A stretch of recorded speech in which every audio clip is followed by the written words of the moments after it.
Hello guys, I hope wherever you're watching us from you are having a great time. This is AfriPost and welcome to today's video. For more than a year now, the question of political stability in the Sahel region has disturbed many African head of states. Many have said that the coups that we are continuing to see in the region are perpetuated by young military leaders who are hungry for power. And if you look at it, you'd understand that the leaders of Mali, Burkina Faso, and even Niger decided to withdraw their membership from the ECOWAS regional bloc. And this was a big blow to that regional body. But then many have asked, what has been the major cause of these coups that we are seeing in the region? Because these coups are always led by people who are hungry for power, people who want to also put themselves into power without following the democratic ideals that have governed different countries. Now, to speak to this question, the former South African president, THABO MBEKI, was speaking and he made a very emphatic support for the coup leaders in Sahel region. Let's listen to this clip by THABO MBEKI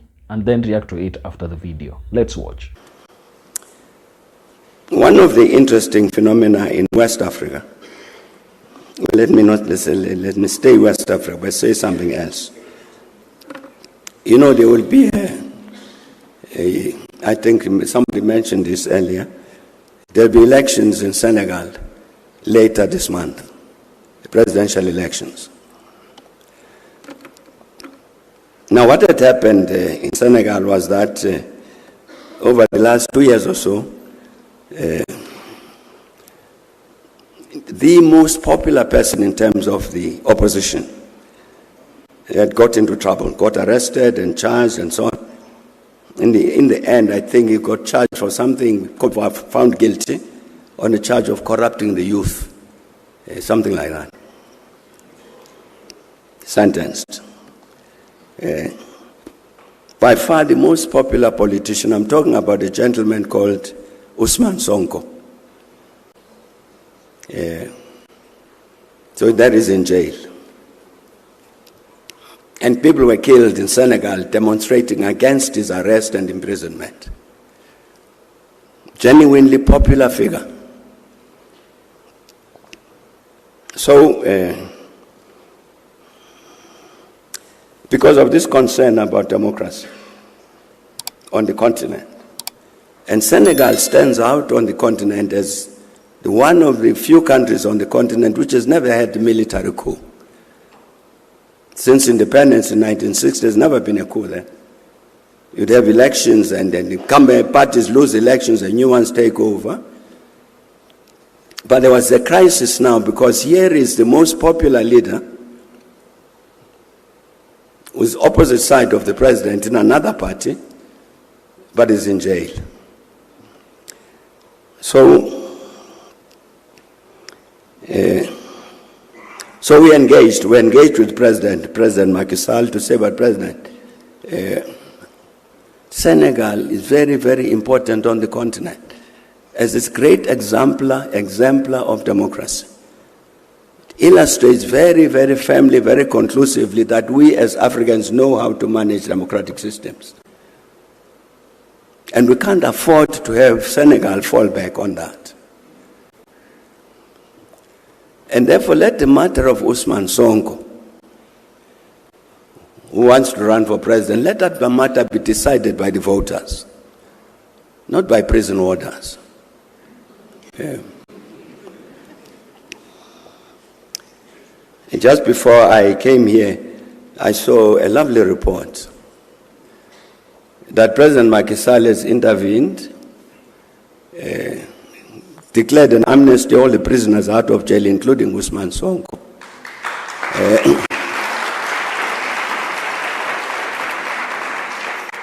And pardoned various charges, as a result of which Ousmane Sonko is running for president. That was an excellent intervention made by the president of Senegal.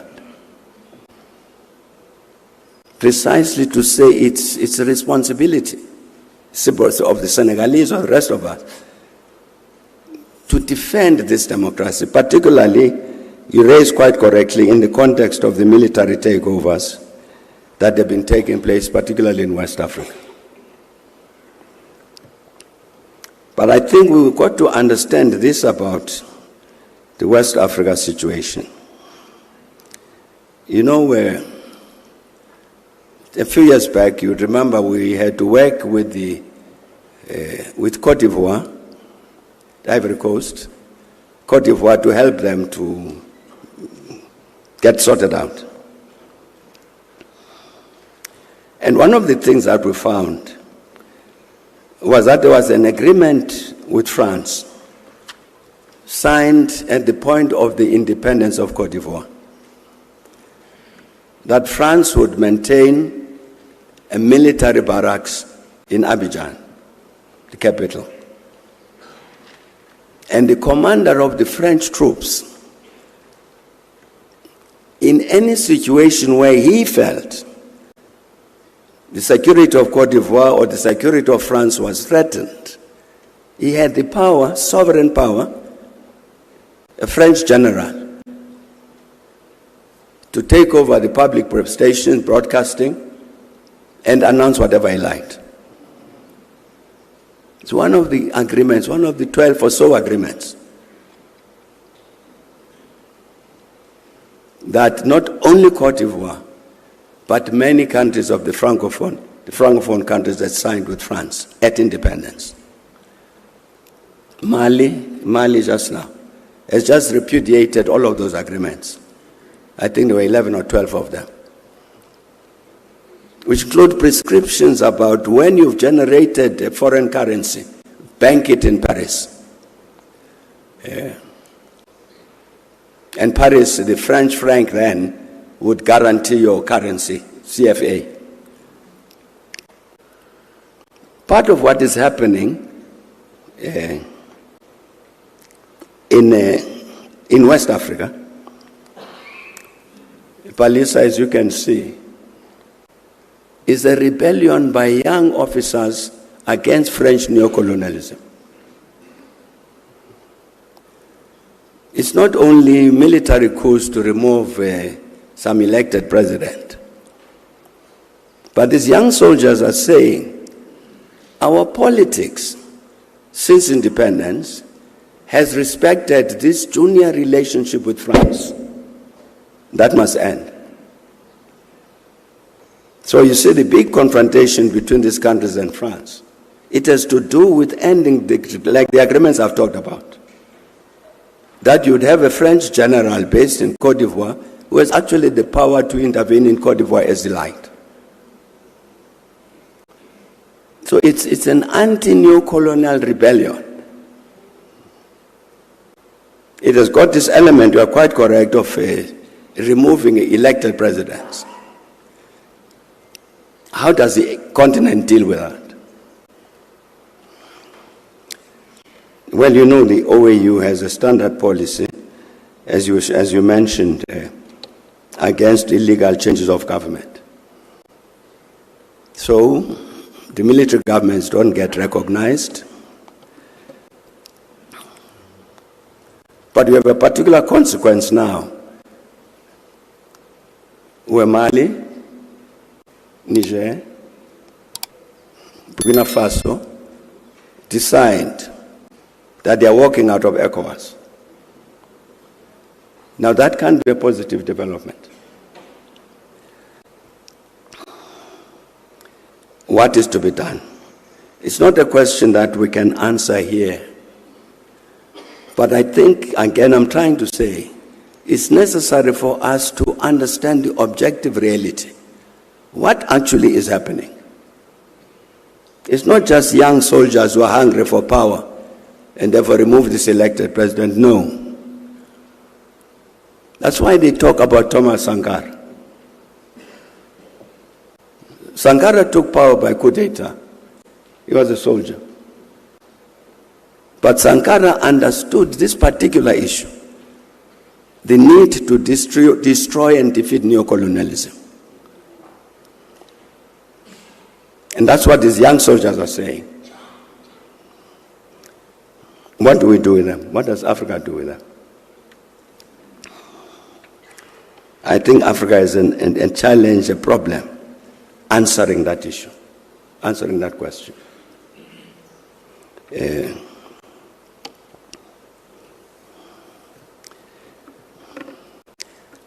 again, you see, with regard to these issues of our need properly to understand what are we dealing with. It relates, for instance, to the matter you mentioned, Palisa, of the situation in the eastern part of the Democratic Republic of Congo. That conflict. I'll repeat myself what I've said publicly. That the Congo, like all of us, we inherited colonial boundaries. And when the colonialists drew up the boundaries of the Democratic Republic of Congo, they included in the eastern parts of the Congo populations that were Rwanda speaking. These are Congolese in terms of those colonial borders. But the problem for us and problem for the Congolese is that certainly even during the days of Mobutu, they did not want to recognize the Rwandese who were Congolese as Congolese. You even had a formation there in the Eastern Congo of a military group, a militia, which was called the Mai Mai. The Mai Mai whose purpose was to drive away these Rwandans back to Rwanda. And Mobutu was encouraging that. That problem persists to this day. As you know, the Congo, the DRC, is a very big country. And one of the challenges since the return of democracy, which was there before, it persists, is the footprint of the government from Kinshasa is not necessarily strong everywhere in the country. So in the Kivus, this is part of the problem, in the Kivus in the Far East. That's why you have the M23. It's because the Rwandan people, the Banyamulenge in Eastern Congo, have for many decades felt this, that they don't have the protection of the government in Kinshasa. So they need to protect themselves. In addition, you've had this challenge of the people who committed the genocide in Rwanda, then they ran away into the Eastern Congo. So they are also there. Some of them involved in all sorts of schemes and naturally to try and overthrow the government in Rwanda. I'm saying that the first, my view, is the first part in terms of dealing with the crisis in the Eastern Congo is recognizes that the Banyamulenge are Congolese. The Rwandan-speaking section of the population of the Congo is Congolese,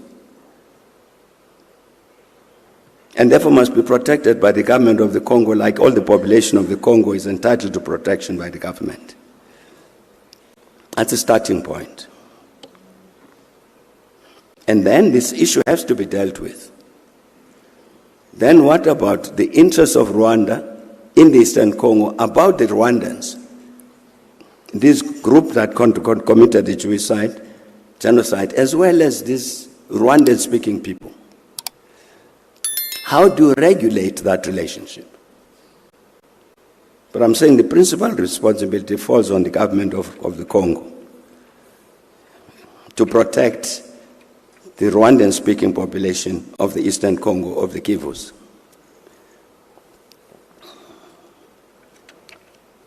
I think an understanding of those issues, why the coup d'etat in West Africa, why this commotion in the Congo, we must, fortunately we are, as members of this particular school, as it was explained, we must be the first ones to understand the objective reality.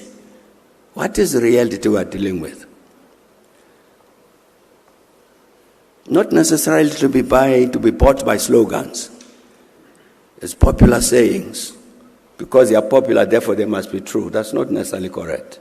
Now, from that clip, it is evident that Thabo Mbeki understands the regional affairs that are happening within the continent, because having been the president of South Africa, I bet he met heads of states and he went deeper to understand how different parts of this continent works and how it should be governed. I appreciate the fact that he has identified the coups that are happening in the Sahel region as rebellion against French dictatorship within that region, and this should not be the case. In many videos that we've done about the political stability within that region, we have always said in this channel that France has been exploiting its former colonies, and it has been using those colonies as areas to obtain a lot of money. You understand that there is that colonial tax that every French colony was required to pay annually so that they continue having a better relationship with France. It also says that France was the major printer of their currencies. But if you look at what the leaders in the Sahel region, especially the leader of Mali, the leader of Niger,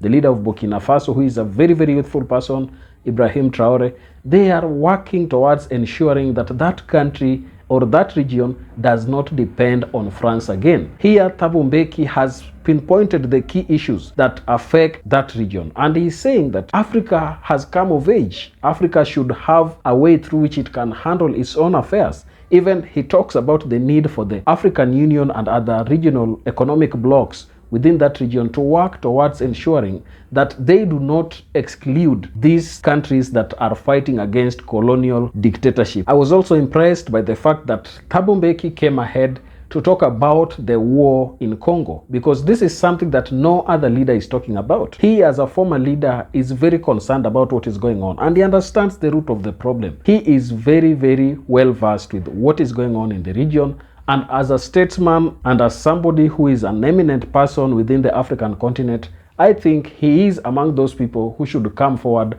and provide solution towards peace talks within the Eastern Congo and the North Kivu region. Please tell me your opinion down in the comment section. If you're watching us for the first time also, don't forget to subscribe to our channel, like this video, and also share. Thank you, and may the good Lord bless you. Goodbye.